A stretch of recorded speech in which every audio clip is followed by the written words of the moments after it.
على رسولك الكريم محمد صلى الله عليه وسلم وعلى آله وأصحابه ومن تبعه بإحسان إلى يوم الدين ثم أما بعد. Puji dan syukur senantiasa dan tidak pernah bosan-bosannya kita panjatkan kehadiran Sang Maha Pencipta Allah Subhanahu wa Ta'ala, yang mana dengan limpahan karunia-Nya, rahmat-Nya, hidayah-Nya serta anugerah-Nya kepada kita semua, kita kembali masih diberi kesempatan, kesehatan dan usia panjang oleh Allah untuk sama-sama dan senantiasa mengabdikan diri kita di jalan-Nya dengan menjalankan segala perintah-Nya dan menjauhi semua larangan-Nya. Salawat dan salam juga tidak pernah lupa pula kita haturkan kepada junjungan alam Nabi besar Muhammad sallallahu alaihi wasallam, di mana beliau telah bersabda dalam sebuah hadisnya, khairukum man ta'allamal Qur'ana wa 'allama. Sebaik-baiknya kalian adalah seseorang yang mau mempelajari Al-Quran dan juga mengajarkannya kembali kepada orang lain. Bapak Ibu kaum muslimin dan muslimat, jamaah salat maghrib dan juga isya yang dimuliakan oleh Allah, mari pada kesempatan malam yang penuh dengan kemuliaan ini, sambil kembali kita niat iktikaf di rumah Allah, mari sama-sama kita kembali melanjutkan pengajian tafsir kita dengan kitab Tafsir Al-Quranil Azim karya Imam Ibnu Katsir rahimahullahu ta'ala anhu. Dan insyaallah pada kesempatan malam ini kita kembali akan melanjutkan bacaan tafsir kita dengan surat Al-Baqarah ayat 180,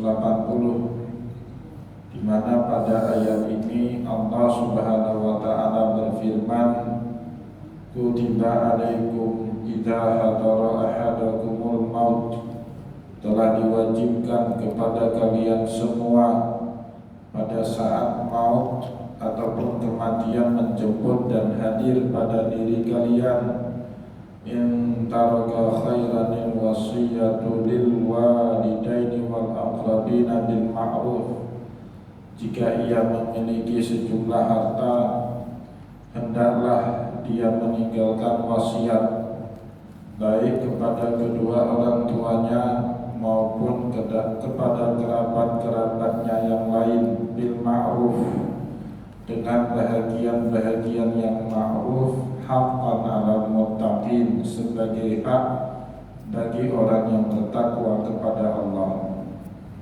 Bapak Ibu yang dimuliakan oleh Allah, pada pertemuan yang lalu kita sudah menyampaikan bahwasanya di awal-awal hijrahnya Nabi Muhammad sallallahu alaihi wasallam ke kota Madinah, Allah Subhanahu wa Ta'ala menurunkan syariat wasiat menjadi pedoman bagi orang yang hendak meninggal dunia untuk membagi harta yang ia miliki kepada kedua orang tuanya dan kerabatnya dengan cara wasiat. Jadi pada saat itu belum ada ketentuan-ketentuan yang ada di dalam ilmu mawaris, atau kita sebut juga dengan ilmu faraid. Ayat tentang faraid itu baru tahun 4 Hijriah turun kepada Rasulullah sallallahu alaihi wasallam. Maka Bapak Ibu, satu-satunya cara pembagian harta warisan di awal-awal hijrahnya Nabi Muhammad ke kota Madinah dengan cara wasiat. Maka boleh jadi bahagian yang diperoleh oleh satu ahli waris berbeda dengan ahli waris yang lain, tidak mengikuti ketentuan-ketentuan di dalam ilmu mawaris ataupun di dalam ilmu faraid, tetapi sesuai dengan takaran wasiat yang diberikan oleh pengwasiat kepada siapapun yang ia hendakkan memberikan wasiat dari harta warisannya tersebut. Itu menjadi satu-satunya cara orang memperoleh harta warisan di masa-masa awal hijrahnya Nabi Muhammad Sallallahu Alaihi Wasallam. Sampai Bapak Ibu kaum muslimin dan muslimat jamaah pengajian yang dimuliakan oleh Allah, setelah turunnya ayat yang berbicara tentang wajibnya harta itu dibagi dengan cara faraid, yusikumullahu fi auladikum lidzakari mislu hadzil unsayain. Allah Subhanahu wa taala telah membuat ketentuan dalam bahagian-bahagian yang diperoleh oleh anak kalian dengan cara faraid, lidzakari mislu hadzil unsayain, di mana jumlah yang diperoleh oleh anak laki-laki lebih besar dari jumlah yang diperoleh oleh anak perempuan. Semenjak itu Bapak Ibu, setelah turunnya surat An-Nisa ayat ke-7, Allah Subhanahu wa taala membatalkan hukum wajibnya wasiat kepada ahli kerabat yang mendapatkan bahagian melalui harta atau melalui ilmu faraid, tetapi kemudian wasiat itu masih boleh dilakukan kepada siapa saja yang tidak mendapatkan bahagian di dalam ilmu faraid. Sebab itulah pada pertemuan yang lalu kita membaca sebuah riwayat dari sahabat Nabi Amr bin Khadijah radhiyallahu anhu qala sami'tu Rasulullah sallallahu alaihi wasallam yakhutubu wa huwa yaqul. Aku pernah mendengar Rasulullah sallallahu alaihi wasallam di dalam khutbahnya, beliau berkata, innallaha qad a'ta kulladzi haqqin haqqahu fala wasiyata liwarithin. Allah Subhanahu wa taala telah memberi setiap orang sesuai dengan jumlah hak yang ia dapatkan, maka tidak ada lagi wasiat kepada ahli waris yang mendapatkan bahagian melalui harta warisan. Bapak Ibu yang dimuliakan oleh Allah, kalau ditanyai apakah boleh kerabat mendapatkan wasiat dari harta warisan, boleh, selama mereka tidak mendapatkannya melalui jalur ilmu faraid. Maka oleh sebab itu di dalam ilmu faraid itu pembahagian warisan dikategorikan ke dalam 3 kelompok. Yang pertama disebut dengan ashabul furud. Ashabul furud itu kelompok yang ketentuannya sudah ditentukan oleh Allah di dalam Al-Quran. Suami misalnya kalau tidak punya anak dari istrinya yang baru meninggal, maka dia boleh dapat 1/2 dari harta. Tapi kalau istrinya yang meninggal itu punya anak, dia cuma dapat 1/4. Begitu juga istri, jika suaminya meninggal dunia dan dia punya anak dari suaminya itu, dia mendapatkan bahagian 1/4 dari harta suaminya. Tapi kalau dia tidak punya anak, dia mendapatkan 1/4 dari bahagian harta suaminya. Tetapi kalau dia punya anak, maka dia hanya mendapatkan 1/8 dari harta yang ditinggalkan sama suaminya. Nah, Bapak Ibu yang dimuliakan oleh Allah, itu kelompok yang sudah ditentukan di dalam syariat jumlah harta dari yang ditinggalkan oleh seorang mayit, disebut di dalam fikih dengan nama ashabul furud. Itu kelompok yang pertama. Jumlah takaran mereka itu sudah ditentukan oleh syariat. jumlah atau kelompok yang kedua, mereka mewarisi melalui jalur asobah. Jalur asobah itu menerima sisa harta Bapak Ibu, anak laki-laki.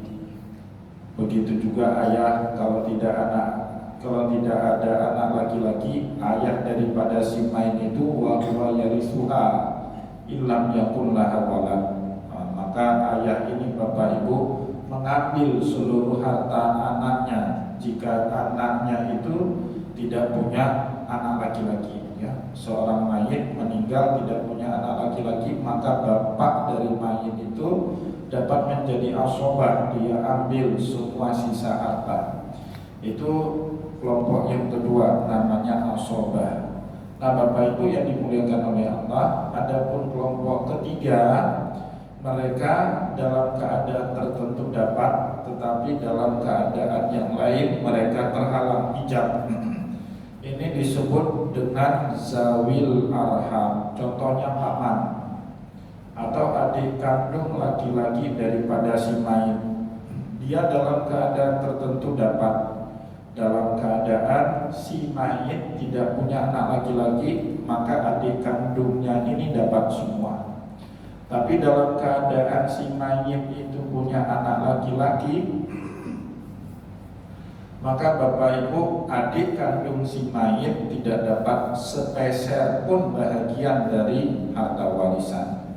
Nah, Bapak Ibu yang dimuliakan oleh Allah, kelompok yang ketiga ini disebut dengan istilah zawil arham.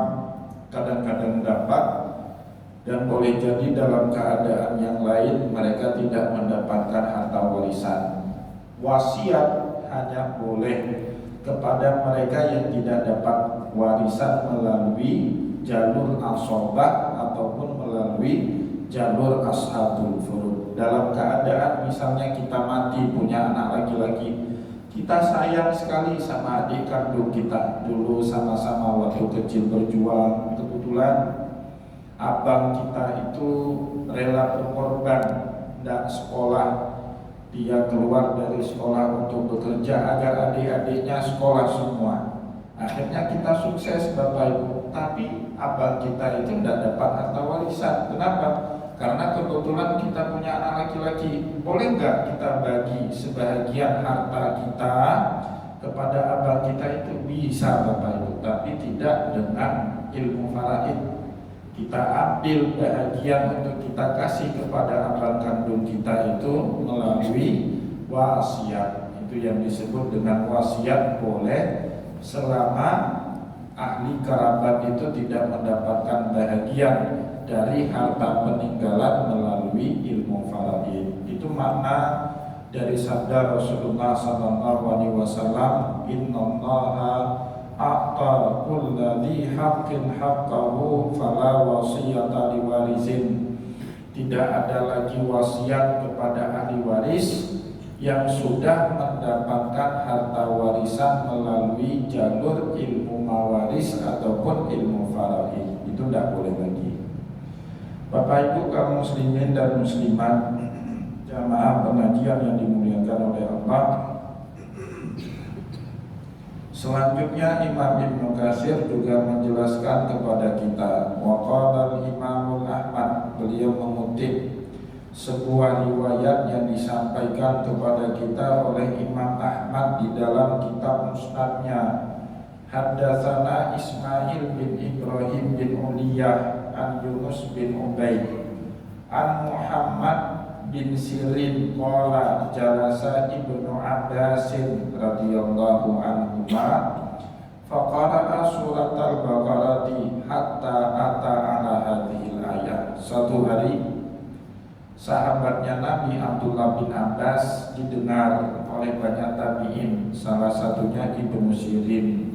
Beliau membaca Al-Quran tepatnya pada surat Al-Baqarah, sehingga sampailah pada ayat ini, yaitu surat Al-Baqarah ayat 180.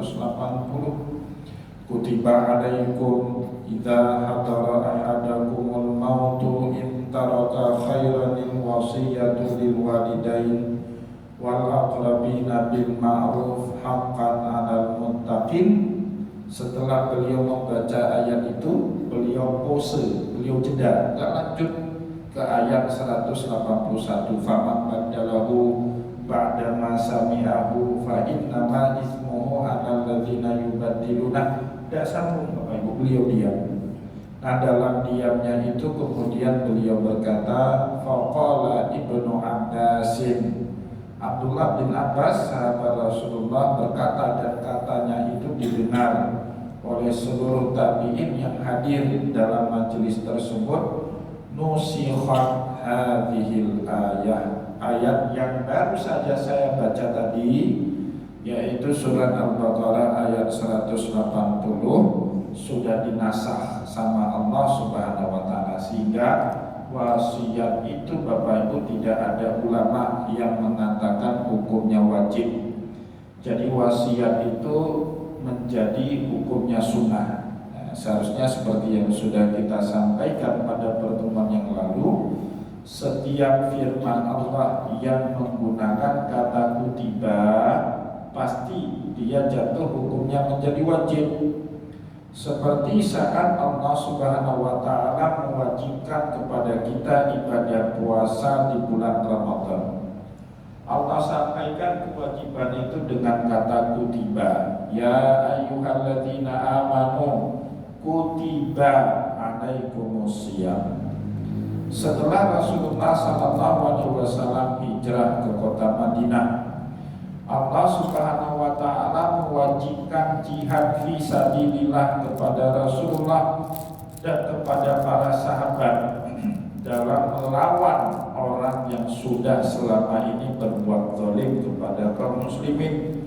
Allah wajibkan jihad itu dengan berkata, ya ayyuhalladzina amanu kutiba alaikumul qitalu wa huwa kurhun lakum.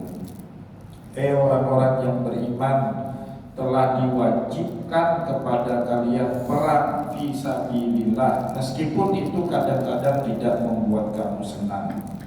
Nah, Bapak Ibu yang dimuliakan oleh Allah, kenapa tidak ada ulama yang mengatakan wasiat itu hukumnya wajib? Padahal kita tahu bersama di dalam Al-Quran ada surat Al-Baqarah 180 yang menyebut kutiba alaikum idza hadara ahadakumul mautu in taraka khairan lil wasiyah. Sepakat para ulama Bapak Ibu, surat Al-Baqarah 180 itu ketentuannya hukum wasiat yang wajib telah dihapus sama Allah Subhanahu wa taala setelah turunnya surat An-Nisa ayat 7 dan seterusnya. Surat An-Nisa ayat 7, ayat 8, ayat 9, ayat 10, ayat 11, ayat 12 itu berbicara tentang pembahagian harta warisan dengan ilmu faraid, dengan ilmu mawaris. Nah, maka ketentuan wasiat yang wajib itu sudah diturunkan levelnya oleh Allah menjadi sunnah. Kalau ada berwasiat baik, dan berwasiat pun tidak menjadi masalah, kecuali ya, pada pertemuan yang lalu Bapak Ibu ya, kita sudah sampaikan ada beberapa pengecualian. Dalam keadaan pengecualian, hukum wasiat itu menjadi wajib kembali. Pada pertemuan yang lalu kita sudah menyampaikan di dalam kitab fikih ada yang disebut dengan wasiat wajibah. Bahkan dalam undang-undang hukum warisan Indonesia pun Bapak Ibu diakomodir yang namanya wasiat wajibah. Dalam kasus misalnya si mayit selain punya anak kandung, anak biologis, anak nasab, dia juga punya anak angkat. Anak angkat ini Bapak Ibu tidak boleh terima bahagian apapun dari harta peninggalan si mayit dengan ilmu faraid, dia tidak boleh terima. Tapi Bapak Ibu dalam keadaan seperti ini itu biasanya wajib. Hakim pasti kalau dibawa ke mahkamah syariah, pasti hakim itu akan memutuskan Bapak Ibu, harta peninggalan si mayit itu diambil atas nama hukum oleh hakim mahkamah syariah untuk diberikan kepada anak maka tidak dengan ilmu faraid tetapi dengan wasiat wajibah. Pada pertemuan yang lalu kita sudah sampaikan dan jelaskan hal tersebut. Sebagaimana riwayat Abdullah bin Abbas tadi Bapak Ibu, Imam Ali bin Abi Thalhah juga menyampaikan riwayat yang lain dari sahabat Nabi Abdullah bin Abbas radhiyallahu anhuma fi qaulihi ta'ala, mengenai firman Allah, al-wasiyatu lil walidaini wal aqrabin, wasiat kepada kedua orang tua dan kepada karib kerabat. Qala, apa kata Abdullah bin Abbas? Kana la yarisu ma'al walidaini wa ghairihima illa wasiyata lil aqrabin. Di zaman dahulu, di awal-awal masa hijrahnya Nabi, tidak ada satupun yang memperoleh harta peninggalan dari seorang mayit kecuali melalui jalur wasiat. Fa'anzalallahu ayatal miras, sehingga Allah Subhanahu wa ta'ala menurunkan ayat tentang mawaris, ayat tentang warisan. Fabayyana mirasul walidain, di dalam ayat itu Allah juga menjelaskan ayat tentang berapa bahagian kepada kedua orang tua jika anaknya meninggal dunia. Dijelaskan Bapak Ibu sama Allah di dalam surat An-Nisa ayat 10. Yusikumullahu fi auladikum lidzakari mislu hadzil unsayain fa in kunna nisa'an fawqa thnataini falahunna sulusa ma tarak wa huwa yarisuha. Jadi jika si mayit itu tidak punya anak, cuma punya ayah dan ibu, maka ibunya dapat sepertiga, wa huwa yarisuha illam yakun laha walad, bapaknya itu mewarisi sisa anak. Fa in kana lahu waladun falahunna sudusu mimma tarak, sedangkan kalau ada anak, ibu cuma dapat 1/6, ayah tetap menjadi asabah. Itu sudah ditentukan sebagai hukum pengganti daripada wasiat di dalam ayat warisan.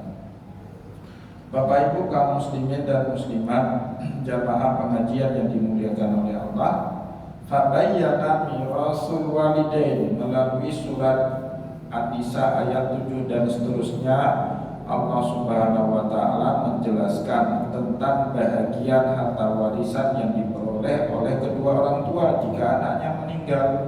Wa aqarra wasiyatal aqrabina fi sulusi malil mait, dan Allah Subhanahu wa ta'ala masih tetap mengakui wasiat kepada kerabat selama kerabat itu tidak mendapatkan bahagian dalam ilmu faraid. Dia masih tetap boleh mendapatkan wasiat daripada si mayit fi sulusi malil mait, tidak pernah boleh lebih dari jumlah sepertiga hartanya si mayit. Kalau si mayit menggunakan semua sepertiga, boleh jadi Bapak Ibu dalam keadaan tertentu menerima wasiat mendapatkan sejumlah harta yang lebih banyak daripada ahli waris. Coba Bapak Ibu bayangkan, istri saja yang punya anak dari seorang mayit dapat bahagian 1/8, tetapi orang yang memperoleh wasiat dari seorang mayit, dia kalau maksimum dia bisa mendapatkan 1/3 dari harta yang ditinggalkan oleh si mayit. Nah, jadi wasiat itu tidak bisa disepelekan Bapak Ibu, itu jalan keluar yang diberikan oleh Allah pada saat seseorang mentok tidak dapat hak melalui ilmu faraid. Itu jalan keluarnya melalui wasiat. Sama Bapak Ibu seperti halnya zakat, sedekah dan infak. Zakat, sedekah itu aturannya ketat dalam syariat. Cara mengelolanya, kepada siapa diberi, itu sudah diatur. Tidak boleh kita atur sama kita Bapak Ibu. Itu sudah diatur dengan ketat di dalam surat At-Taubah ayat 60. Innamas shadaqatu lil fuqara wal masakin, kepada fakir, kepada miskin, wal amilina 'alaiha, kepada petugas yang bertugas mengumpulkan zakat maupun sedekah, wa fir riqab, hamba sahaya, wal gharimin, orang yang terlilit dengan utang piutang, wal mu'allafati qulubuhum, wa fi sabilillah, wa bani sabil, 8 kelompok semuanya yang boleh menerima zakat dan juga sedekah. Di luar itu Bapak Ibu tidak boleh. Contoh, Nabi Muhammad telah mengharamkan yang namanya zakat, yang namanya sedekah buat diri dan keturunannya. Ya, kalau ada keturunan Nabi miskin bagaimana? Padahal mereka juga harus dibantu. Boleh Bapak Ibu bantu, tapi tidak bantunya dengan zakat dan sedekah. Kita bantunya dengan dana infak. Bapak Ibu yang dimuliakan oleh Allah, mau memberikan apresiasi kepada pengurus masjid yang sudah berjasa membangun dan memakmurkan masjid kita. Masjid hampir roboh, jamaahnya tidak ada, tiba-tiba ditunjuk beliau jadi ketua BKM masjid. Masjid yang roboh itu dibangun kembali, bisa dia cari dana. Setelah ada dana, dia bisa memakmurkan masjid, masjidnya ramai. Kita mau kasih apresiasi kepada orang itu. Kebetulan bapak itu orangnya kaya, duitnya banyak, hartanya di mana-mana, rumahnya banyak, istrinya juga banyak. Tidak bisa kita bantu itu. Dari duit zakat dengan sedekah tidak bisa kita bantu Bapak Ibu. Tapi kita bisa bantu kalau ada dana infak. Dana infak itu boleh diterima siapapun. Nabi Muhammad pun menerima infak dari para sahabatnya Bapak Ibu. Yang tidak mau diterima sama Nabi itu apa? Zakat dan sedekah itu tidak boleh diterima oleh orang kaya, oleh Nabi, oleh keturunan Nabi. Tapi ada jalan keluar dalam syariat namanya infak. Begitu juga Bapak Ibu, perolehan harta dari orang yang meninggal dunia itu bukan satu-satunya melalui jalur harta warisan atau melalui jalur faraid. Ada yang namanya wasiat, ada yang namanya hibah. Hibah di masa hidupnya di masa hidupnya pengwaris. Maka itu tidak dianggap bahagian daripada harta warisan. Ada orang masih hidup Pak, dia kasih anaknya masing-masing satu orang satu unit rumah. Ketika meninggal dunia si pengwaris ini, apakah rumah-rumah yang sudah dibagi di masa hidup itu dihitung kembali sebagai harta warisan? Tidak lagi. Yang dianggap sebagai harta warisan apa? Harta yang masih menjadi hak miliknya si mayit saat dia mati. Adapun harta yang sudah dia hibahkan di masa hidupnya, baik kepada ahli waris maupun kepada orang lain, ataupun harta yang sudah diwakafkan, itu tidak masuk lagi hitungan ke dalam harta warisan. Ya, jadi harta warisan itu hanya harta yang dimiliki oleh si mayit pada saat dia meninggal dunia.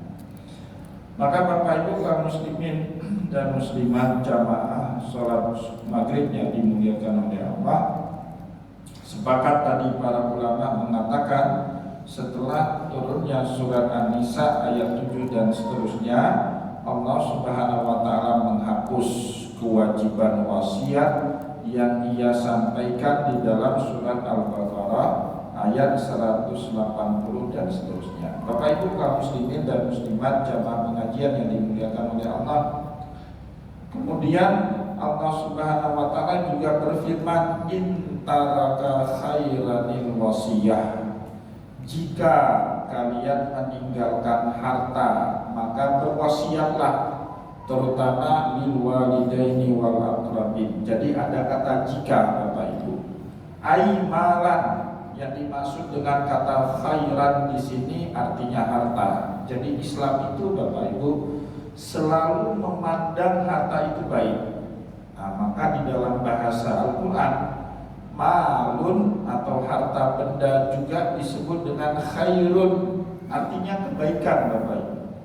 Wa innahu lihubbil khairi lasyadid. Sesungguhnya manusia itu sangat suka dengan harta benda. Kata khairul lasyadid di ayat itu Bapak Ibu maksudnya adalah harta benda, bukan kebaikan, harta benda. Nah, maka Bapak Ibu 100% kita bisa pastikan keliru kalau ada penceramah, ada orang yang mengaku dirinya tengku tapi mengatakan gak penting itu harta benda, itu bohong. Agama aja menganggap itu penting. Maka Allah Subhanahu wa taala menyebut harta di dalam Al-Qur'an dengan kata khairun, sesuatu yang baik. Yang membuat harta itu tidak baik si penggunanya Bapak Ibu ya. Kalau kita habis cari harta, ternyata harta itu dari tindak pidana korupsi, yang kita korup duit negara, itu kitanya yang buat harta benda itu yang nggak baik. Atau kita cara memperolehnya baik melalui dagang, dapat margin keuntungan, tapi penggunaannya yang nggak baik.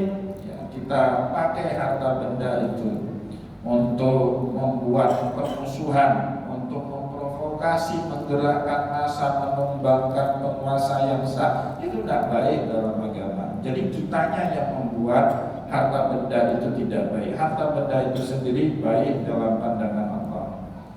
Maka Bapak Ibu kaum muslimin dan muslimat jamaah pengajian yang dimuliakan oleh Allah, kata para ulama, baru yang namanya wasiat, begitu juga harta warisan diberikan kepada ahli waris kapan?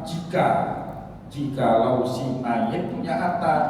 Tapi jikalau si mayit itu tidak punya harta, atau si mayit itu punya harta tapi hartanya itu Bapak Ibu habis untuk mengurusi biaya fardu kifayah, atau juga sudah habis untuk melunasi utang piutangnya si mayit, maka dalam dua keadaan ini ahli waris tidak mendapatkan sepeser pun lagi dari harta warisan. Jadi tidak wajib bagi si mayit untuk memberikan harta warisan kepada anak keturunannya, tidak wajib Bapak Ibu. Maka Allah menyebut intaraka khairanil wasiyah. Jika memang punya harta, maka silakan berwasiat kepada ahli waris. Silakan terima harta peninggalan itu melalui ilmu faraid jika ada harta. Jika tidak punya harta, apa boleh buat? Mungkin di Aceh nggak ada, saya tidak tahu pastinya nggak ada apa-apa. Tapi Bapak Ibu, saya pernah satu kampung di Pacet namanya, Kabupaten Mojokerto, Jawa Timur. Itu saya pernah lihat Bapak Ibu, kebetulan ada teman saya orang Mojokerto. Di sana miskin-miskin sekali, buruh tani itu Bapak Ibu tinggalnya berpuluh-puluh tahun. Dia cuma dikasih tanah, sepetak tanah sama tuan tanah untuk mengelola lahan sawahnya itu. Jadi kakeknya dulu tinggal di situ, bapaknya di situ, cucunya juga masih di situ Bapak Ibu. Dia nggak punya harta, hartanya itu ya tempat yang dipinjami sama tuan tanah itu. Nggak punya harta, orang seperti meninggal dunia, ya udah dikubur di kuburan umum, sudah selesai. Dia nggak ada tanah, nggak ada rumah, nggak punya kendaraan. Biaya hidupnya itu disangoni sama tuan tanahnya, dihidupi, digaji. Perlu apa? Beras dikasih. Uang nggak punya Bapak Ibu, kalau butuh baru dikasih sama tuan tanahnya. Orang semiskin itu masih ada di negara kita Indonesia ini. Saya nggak tahu, kayaknya moga-moga di Aceh nggak ada. Tapi kalau lihat indeks BPS itu kayaknya ada. Karena menurut orang BPS kan Aceh apa itu provinsi termiskin di Sumatera. Ya, kayaknya ada, tapi wallahu alam saya belum pernah ketemu. Walaupun kalau Bapak Ibu pergi ke pedalaman Aceh itu melihat Bapak Ibu kehidupan yang sangat miris. Saya dulu itu sering cari santri, calon santri untuk ke pesantren kami. Pesantren Barbate kami itu Bapak Ibu daya wakaf Barbate itu. Kita sekarang punya 76 orang santri, kita gratiskan semua biaya pendidikannya. Syaratnya 3, anak mualaf, atau anak fakir miskin, atau anak yatim piatu. Alhamdulillah tahun ini tahun keempat sudah dari 23 kabupaten kota seluruh Aceh, Bapak Ibu. Kita gratiskan. Kenapa kita gratiskan? Karena sekolah pemerintah tidak berani menggratiskan pendidikan.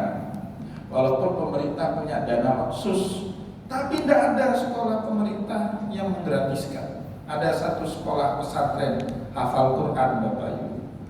Ada seorang ibu janda bawa anak dua mau masukkan ke pesantren itu. Saya tahu betul pesantren itu dapat dana dari pemerintah tiap tahunnya 4 sampai 6 miliar.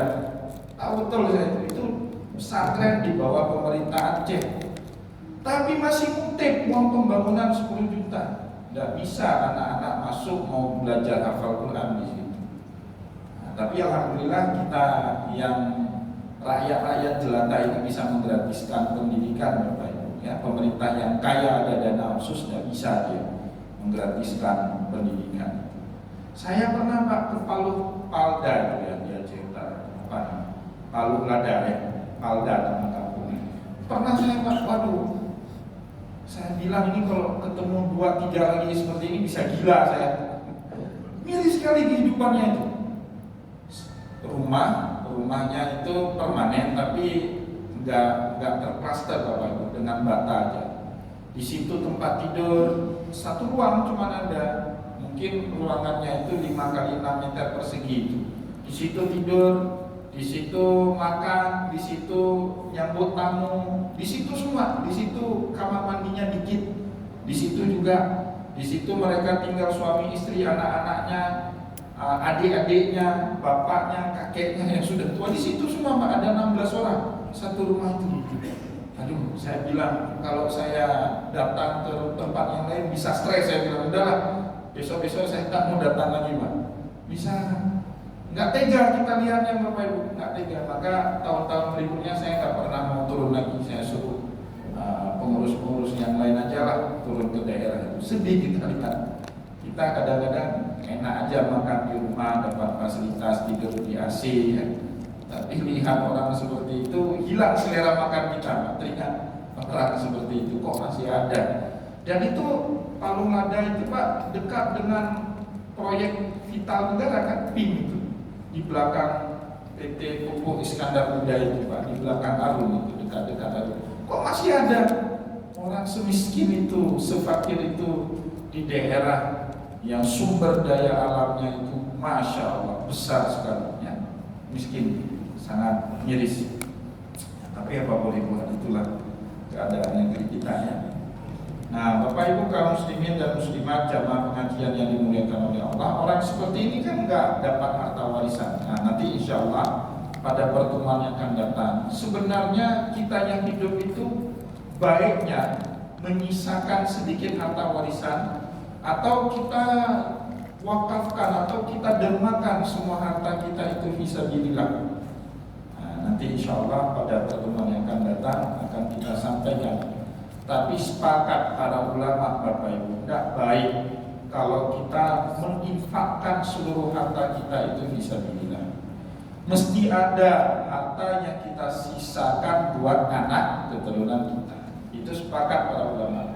Ayat yang dipakai itu surat An-Nisa ayat 8, wal yakhshal ladzi nalau taraku min khalfihim dzurriyyatan dhi'afan khafu 'alaihim. Takutlah kalian meninggalkan generasi di bawah kalian yang tidak dimodali ilmu, dimodali harta dan seterusnya. Maka orang Aceh nyebut harta warisan dari orang tua itu namanya bainah, bungong jaro, tanda kenang-kenangan dari orang tua.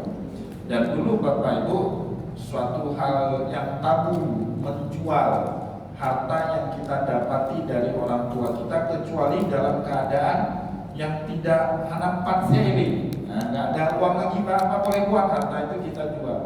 Kalau dulu itu jadi solusi terakhir, biasanya harta itu yang diturunkan lagi kepada anaknya, anaknya turunkan lagi kepada anaknya dan seterusnya. Harta leluhur ya, tanah leluhur, harta leluhur itu biasanya diturunkan turun-menurun kepada anak keturunannya. Insya Allah pada pertemuan yang akan datang kita akan jelaskan ya kenapa di dalam syariat tidak baik mewakafkan, mendermakan seluruh harta itu, meskipun boleh, tetapi syariat memandangnya bukanlah suatu perbuatan baik. Kita wajib punya, bukan wajib ya, sebaiknya punya harta, dan sebaiknya juga ada sebahagian daripada harta kita itu yang kita berikan melalui warisan kepada anak keturunan kita setelah kita meninggal dunia. Semoga Bapak Ibu yang dimuliakan oleh Allah, apa yang telah kita sampaikan pada kesempatan malam ini bermanfaat kepada kita semua. Saya mohon maaf jika ada yang tidak berkenan. Wallahu muwaffiq ila aqwamit thariq wa nasrun minallah wa karim. Wassalamualaikum warahmatullahi wabarakatuh.